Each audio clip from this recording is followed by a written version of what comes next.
तो गाइज़ आज का एपिसोड बहुत इंपॉर्टेंट है। अगर आप बिज़नेस करते हो या बिज़नेस कभी करने का मोटिव लेके चल रहे हो कि मेरे को भी बिज़नेस करना है कभी आगे चल के फ्यूचर पे, तो ये एपिसोड आपके लिए है।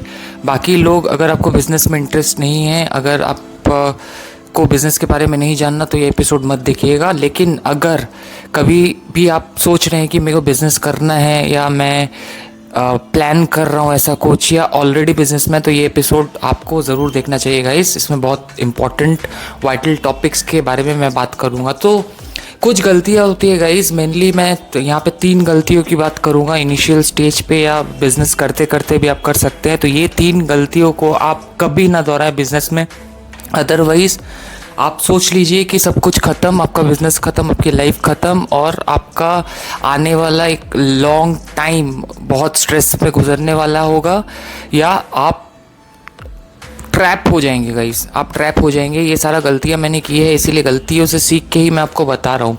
तो सबसे पहला जो मिस्टेक है गाइस, उसमें आगे बढ़ने से पहले आप 3 टर्म्स को समझिए गाइस: प्रेडिक्शन, प्रोजेक्शन और डिक्लेरेशन। गाइस क्या होता है ना, जब हम बिज़नेस स्टार्ट करते हैं तो सबसे पहला हम बोलेंगे, मतलब मैंने जो गलती की है वो आप मत करना। इनिशियली तो सब कुछ ठीक था, क्योंकि मैं लोन्स पे नहीं गया था गाइस, मैं लोन्स पे नहीं गया था। और लोन्स पे भी अगर आप जाते हैं ना, तो ये 3 टर्म्स जो मैंने बताया आप समझ जाइए इसका मतलब। सबसे पहले गाइस, प्रेडिक्शन के ऊपर कभी लोन्स आप मत लीजिए। मेरे को भी लगा था कि अगर मैं इतना लाख रुपए अपने स्टोर के डेकोरेशन वगैरह में खर्चा कर दूंगा तो मेरा सेल्स बढ़ जाएगा, और जो सेल 50 पॉइंट्स है वो अप्रॉक्सीमेटली 75 या 80 पॉइंट्स तक जाएगा। ये मेरा एक प्रेडिक्शन था गाइस। प्रेडिक्शन के ऊपर आप कभी भी कोई भी डेप्थ मत लीजिए, ये सबसे बड़ी गलती होती है। लोन्स लेके लोगों को लगता है कि मैं बिज़नेस करूँगा, मैं फंडिंग उठाऊँगा, मैं कहीं से बहुत ज़्यादा पैसा लेके पूरा स्टोर को एकदम अगर स्टोर का ओवरऑलिंग कर दिया और एकदम डेकोरेटिव बना दिया उसको, तो मेरा सेल्स एकदम बढ़ जाएगा। ये सबसे बेवकूफ़ी वाली चीज़ होती है गाइस, क्योंकि सेल्स, आप विश्वास नहीं कीजिएगा, मेरे स्टोर डेकोरेशन के बाद मेरा दूसरे जो एक्टिविटीज़ थे उससे मेरा सेल्स बढ़ा, लेकिन स्टोर के डेकोरेशन होने के बाद उसका एक भी इफेक्ट नहीं पड़ा मेरे स्टोर पे। तो मैं जो आपको बता रहा था कि प्रेडिक्शन के ऊपर कभी लोन मत लीजिए। दूसरा वर्ड है प्रोजेक्शन गाइस। प्रोजेक्शन किसको कहते हैं गाइस? जब भी आप बैलेंस शीट, अगर आप बिजनेस कर रहे होंगे तो आपको बैलेंस शीट वगैरह और इनकम टैक्स का फाइलिंग वगैरह करना पड़ता है। तो जब भी आप बैलेंस शीट बनाएंगे तो एक प्रोजेक्टेड बैलेंस शीट का एक एस्टिमेट मांगता है, राइट? आपका जो अकाउंटेंट है, या आप खुद से भी अगर ये काम कर रहे हैं तो आपको पता होगा कि इस साल का मेरा जो इनकम है, मैं प्रोजेक्ट करता हूँ कि अगले साल मेरा इनकम इतना होगा।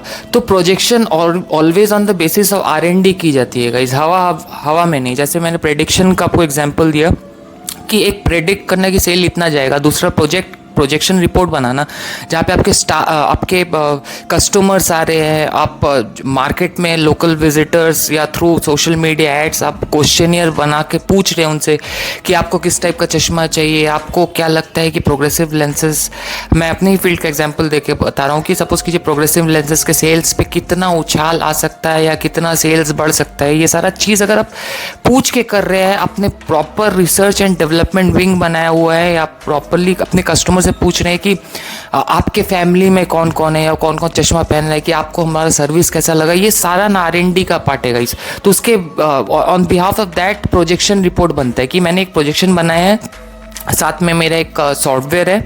तो सॉफ्टवेयर में मैं रिकॉर्ड रखता हूँ कि इस साल मेरा इतना कस्टमर है, तो नेक्स्ट ईयर मैं इतने लोगों को कोल्ड कॉलिंग करके मैं इतना कन्वर्शन तो ले ही आऊँगा। ये प्रोजेक्शन है गाइस। ये प्रोजेक्शन और प्रेडिक्शन में अंतर है। तीसरा चीज़ है गाइस, आपको फंडिंग कब उठानी चाहिए? आपको फंडिंग तब उठानी चाहिए जब आपको डिक्लेरेशन मिल जाएगा। डिक्लेरेशन मतलब क्या गाइस? आप ये मत सोचो कि 5 लाख मैंने बिजनेस में इन्वेस्ट करूंगा तो वो मेरा आज का मेरा 50 पॉइंट का इनकम बन जाएगा 75। नहीं, पहले 75 बनेगा गाइस, तो आपको फंडिंग 50 पॉइंट के हिसाब से लेना है, क्योंकि आपको डाउन टर्न भी समझना पड़ेगा। जैसे कोविड आ गया था, मैंने कोविड के टाइम पे लोन लिया था, तो सबसे बड़ा गलती ये हो गया, लोन पे लोन चढ़ता गया मेरे ऊपर। उस लोन को पे ऑफ करने के लिए मेरे को और फंडिंग उठाना पड़ा, जिससे अल्टीमेटली प्रेशर बहुत ज़्यादा आ जाता है गाइस, और आप फोकस नहीं कर पाते अपने मेन स्ट्रीम बिजनेस पे। सो ये पहला चीज़, बहुत इंपॉर्टेंट चीज़ है जो मैंने बताया, प्रेडिक्शन, प्रोजेक्शन और डिक्लेरेशन, जब तक डिक्लेरेशन ना हो जाए आप प्रोजेक्ट, पहले तो प्रोजेक्शन रिपोर्ट बनाइए। प्रोजेक्शन रिपोर्ट मैंने आपको बता दिया कि जैसे आपके पुराने क्लाइंट्स हैं तो आप उनसे टच पे रहिए, उनसे फ़ोन पे बात कीजिए और रैपिड मार्केटिंग कीजिए। आप रिसर्च एंड डेवलपमेंट का जो क्वेश्चनियर्स है वो सारा प्रॉपर प्रिपेयर कीजिए और मार्केट जाके थोड़ा विजिट करके पूछिए। ऑनलाइन में भी आप क्वेश्चनियर्स वगैरह का ऐड रन करवा सकते हैं, तो आपको एक प्रोजेक्शन मिल जाएगी कि आपके एरिया में इस चीज़ का डिमांड है और इस चीज़ का डिमांड फुलफिलमेंट के लिए आप फिर फंडिंग ले सकते हैं। ये पहला पॉइंट, बहुत ही वाइटल पॉइंट जो आपको याद रखना है गाइस। दूसरा पॉइंट है गाइस, चलिए मैं मान लिया कि सबसे पहले तो मैं आपको बता दिया कि या तो आप खुद कहीं से जॉब करके पहले पैसा अरेंज कर लीजिए। आपके पास अगर पैसा ऑलरेडी है तो आप उसको लगाइए। इनिशियली डेकोरेशन का पैसा आपको कहाँ से लगाना है? बिजनेस तो ऑब्वियसली आपको डेकोरेशन करना ही चाहिए, लेकिन कब?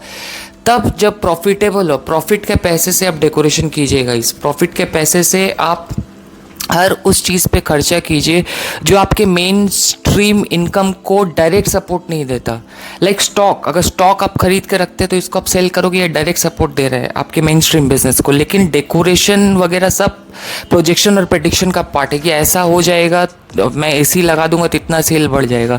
लेकिन इसका कोई डायरेक्ट आपके बिजनेस पे आप नहीं बोल सकते कि आज के पहले डेट से ये स्टार्ट हो जाएगा। अगर नहीं हुआ तो आप बहुत ज़्यादा रिस्क में पड़ जाओगे। सो मैं मान लिया कि आज अगर आपने फंडिंग उठा लिया तो सबसे ज़्यादा इन्वेस्टमेंट गाइस दूसरी चीज़ आपको किस में करना चाहिए? आपको अपने मेन स्ट्रीम में जो डायरेक्ट सपोर्ट दे, जो डायरेक्ट आपके बिजनेस को सपोर्ट कर रहा है, उस चीज़ पे आपको इन्वेस्ट कर देना चाहिए। मतलब स्टॉक का, जैसे गारमेंट्स हो गया या हम लोग आई ग्लासेस हो गया, ऐसा कोई भी प्रोडक्ट पे आप डील कर रहे हैं जिसको लंबे टाइम तक स्टोर किया जा सकता है और आपको टाइम मिल जाएगा एक हेल्दी कि आप उसको बुना के उसको सेल करके अपना जो मेन जो जहाँ पे कॉस्ट आपने ब्लॉकेज किया हुआ है उसको आप रिटर्न ले आ पाओ, अपने बिजनेस में वापस ले आ पाओ। तो ये दूसरा चीज़ है। ये दो चीज़ बहुत ही वाइटल है गाइस। जो पहला पार्ट मैंने बताया कि लोन्स पे तो इनिशियली आपको जाना नहीं चाहिए, और अगर आपने फंडिंग ले लिया तो आपको अपने जो डायरेक्ट कंट्रीब्यूटर है बिजनेस में, जैसे आपका स्टॉक हो गया, आप स्टाफ बढ़ाइए या ब्रांडिंग कीजिए, कुछ अच्छा सा पैकेजिंग वगैरह बनाइए जो आपके मेन स्ट्रीम रेवेन्यू को या सेल्स को कंट्रीब्यूट करिए। ये दूसरा चीज़ है। नंबर 3 जो गलती है गाइस, सबसे बड़ी गलती मैं बोलूँगा कि किसी का बिज़नेस अच्छा चल रहा है उसको कॉपी पेस्ट करके ये सोचना कि मेरा बिज़नेस भी चल जाएगा। ठीक है कि हाँ, एक अगले का स्टोर है या अगले का रिटेल शॉप है या अगले का सर्विस सेंटर है तो मैं भी वहीं आसपास कहीं सर्विस सेंटर खोल लूँगा तो चल जाएगा। फिर अगेन गाइस, ये मिस्टेक आप मत कीजिएगा। अगर आपको एक्सपेरिमेंट ही करना है तो इनिशियली आप स्टोर में पैसा मत लगाइए, मतलब अपना कैपिटल एक्सपेंडिचर मत बढ़ाइए कि वहीं आप स्टोर खरीद ले।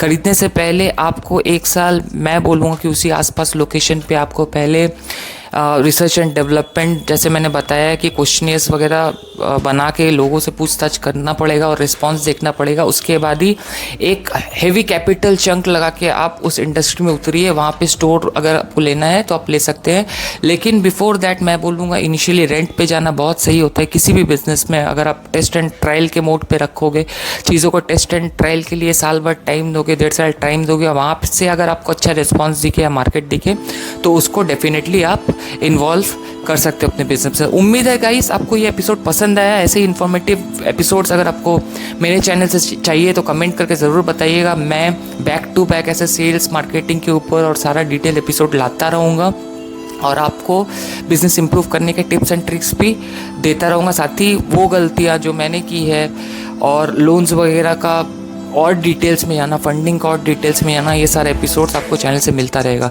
और कमेंट्स करके मुझे ज़रूर बताइएगा कि ये एपिसोड कैसे लगा। इंपॉर्टेंट लगा तो शेयर कीजिएगा हर उस इंसान के साथ जो कभी बिजनेस करना चाहता है या अगर उसका खुद का बिजनेस है, ताकि ये सारा गलती वो ना करे।